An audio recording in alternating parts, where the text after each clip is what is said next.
అధ్యక్ష ఒక్క మాట వారికి నేను చేసే విజ్ఞప్తి, మీరు పరస్పర విరుద్ధమైన వ్యాఖ్యలు చేశారని నేను చెప్పాను. 47 పేజీలో సోషియో ఎకనామిక్ అవుట్లుక్లో మీరే చెప్పారు హయ్యర్ ఫిజికల్ స్ట్రెస్ ఉంది, 47 ఉంది కమిటెడ్ ఎక్స్పెండిచర్, దానివల్ల ఫిజికల్ స్ట్రెస్ ఉందని చెప్పారు. కానీ 44 పేజీలో మీరు చెప్పిన మాటలో అక్కడ మీరు చెప్పారు డెవలప్మెంట్ ఎక్స్పెండిచర్లో Telangana top in the country 74% అని మీరే చెప్తా ఉన్నారు. What is right? Committed expenditure తక్కువ ఉంది అయినా ఎక్కువ ఫిజికల్ స్ట్రెస్ ఉందని మీరు చెప్పిన మాట కరెక్టా, లేదా డెవలప్మెంట్ ఎక్స్పెండిచర్ 74%తో భారతదేశంలో హైయెస్ట్ ఉన్నామన్నమాట కరెక్టా? మీరు చెప్పాలి. ఇంకొక మాట కూడా నేను చెప్తా ఉన్నా అధ్యక్ష, మనకు రెవెన్యూ రిసీట్స్ ఉంటాయి అధ్యక్ష. రెవెన్యూ రిసీట్స్ 4 రకాలు. State own tax revenues. అధ్యక్ష, let me tell the entire house, especially new members in the house, state owned tax రెవెన్యూస్లో భారతదేశంలో ఈరోజు 84% ఎస్ఓటీఆర్తో అగ్రభాగాన ఉన్న రాష్ట్రం, మొదటి 3లో ఉన్న రాష్ట్రం తెలంగాణ. అంటే ఎవరి మీదనో ఆధారపడకుండా, ఇంకెవరి మీదనో మనం కేంద్ర ప్రభుత్వం ఇవ్వలేదనో యూనియన్ బడ్జెట్లో రాలేదనో మనం బీరిపోకుండా బిత్తిరి కాకుండా మనం బ్రహ్మాండంగా ఎస్ఓటీఆర్ఏ 84% అధ్యక్ష. 4 కంపోనెంట్స్ ఉంటాయి రెవెన్యూ రిసీట్స్లో.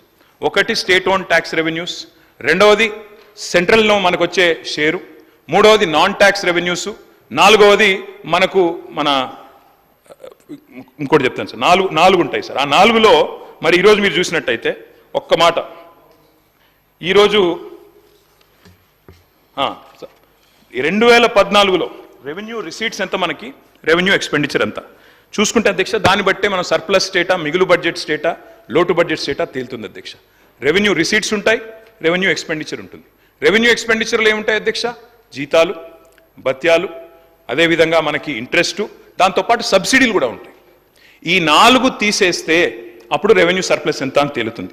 మాటికి ఒక మాట అంటారు అధ్యక్ష, వీరు మిగులు బడ్జెట్తో మేము మీకు అప్పచెప్పిపోతే అప్పుల కుప్ప చేసిండ్రు, అప్పుల పాలు చేసిండ్రు రాష్ట్రాన్ని చెప్తారు అధ్యక్ష. నేను ఇవాళ చెప్తా ఉన్నా, I would like to set the record straight అధ్యక్ష. 2014లో రెవెన్యూ సర్ప్లస్ వాస్ 369 crore. 2022-23లో రెవెన్యూ సర్ప్లస్ వాస్ 5944 crore. నిన్న మీరు పెట్టిన బడ్జెట్లో కూడా రెవెన్యూ సర్ప్లస్ అధ్యక్ష 297 కోట్లు. అంటే మీరు మాకు 369 కోట్ల రెవెన్యూ సర్ప్లస్తో అప్పచెప్తే మళ్ళా మీకు అప్పచెప్పినాడు కూడా మేము 5944 కోట్ల రూపాయల రెవెన్యూ సర్ప్లస్ ఇచ్చిన మాట వాస్తవం కాదా?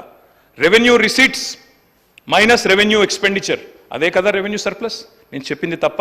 మరి అప్పుల పాలైపోయింది అంటే ఇంకొక మాట అన్నారు నిన్న ఆర్థిక శాఖ మంత్రి గారు, బాధాకరమైన మాట, జీతాలకు ఇచ్చేందుకు కూడా మేము అప్పులు తెచ్చే పరిస్థితి అన్నారు అధ్యక్ష. మరి రెవెన్యూ, మీరు చెప్పిన లెక్కలు తప్ప, మీ మాటలు తప్ప? మీరు చెప్పిన లెక్కల్లో ఏం చెప్పారు అధ్యక్ష? రెవెన్యూ ఎక్స్పెండిచర్లో చూపెట్టారు శాలరీస్, పెన్షన్స్. అందులో ఏం చెప్తున్నారు?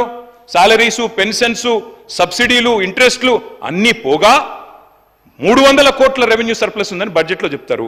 కానీ ఇక్కడికి వచ్చి మాత్రం మాటల్లో, స్పీచ్లో ఏం చెప్తారు అధ్యక్ష?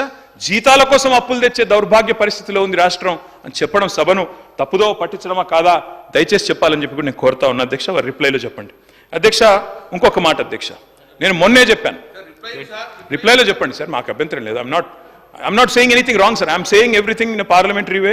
దయచేసి మీరు రిప్లైలో మొత్తం చెప్పండి అధ్యక్ష. మేము ఇంకొక మాట చెప్పాలి అధ్యక్ష. మొన్ననే హరీష్ రావు